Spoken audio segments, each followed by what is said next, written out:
Ruthie Kelly was the absolute example of what we spoke about. Today to the date, 12 months ago, so it's a poignant chat. She was in hospital bed after one surgery. She did end up having a couple of surgeries over the last 12 months. And Ruth was the example of pinky finger reps because she just couldn't do anything else.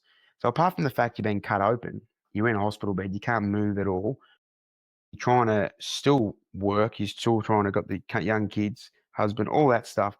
You can't do anything. So all she kept showing up for was the daily magics over and over again. Since then, more interruptions, far from linear physically and just everything other life stuff.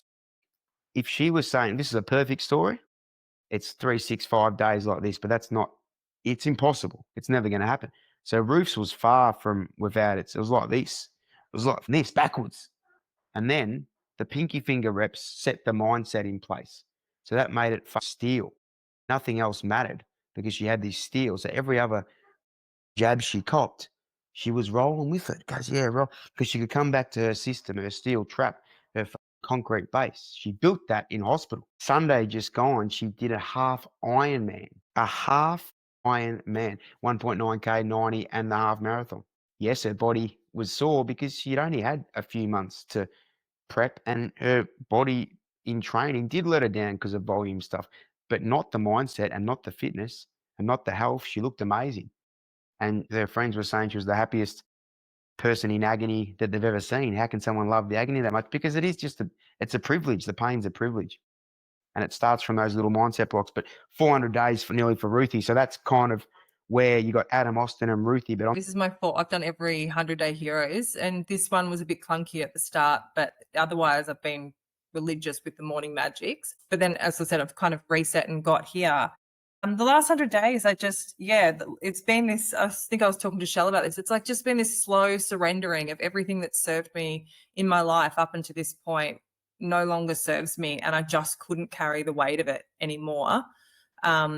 And then I started doing 100-day heroes, which kind of saved me from lots of pretty massive panic attacks. And I was just living way outside my that. Like I was just white knuckling through life, running into the fire, just continually. And just, it was like this cycle of, you can do everything. You're like Superwoman, to like just completely crashing, like catastrophically. And then as it was, the body always wins. And then I had the full I'd been sick for quite some time, and then got the full hysterectomy, and they said, you're going to need a month off work. And I was like, yeah, good one.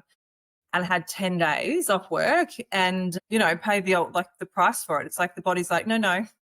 And then that went to laryngitis, which went to pneumonia, which went to this really severe, almost sepsis infection in my face.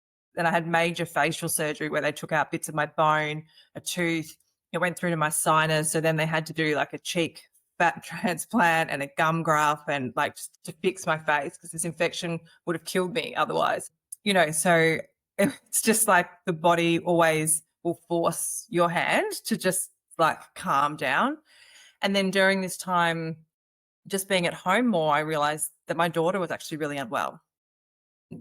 Then that's kind of created this whole other thing. And, I think when I came into the first 100-day heroes, like I just made partner at the agency. I finished my MBA the year before, I was like all guns are blazing. I've done all this stuff and I'm like, achieve.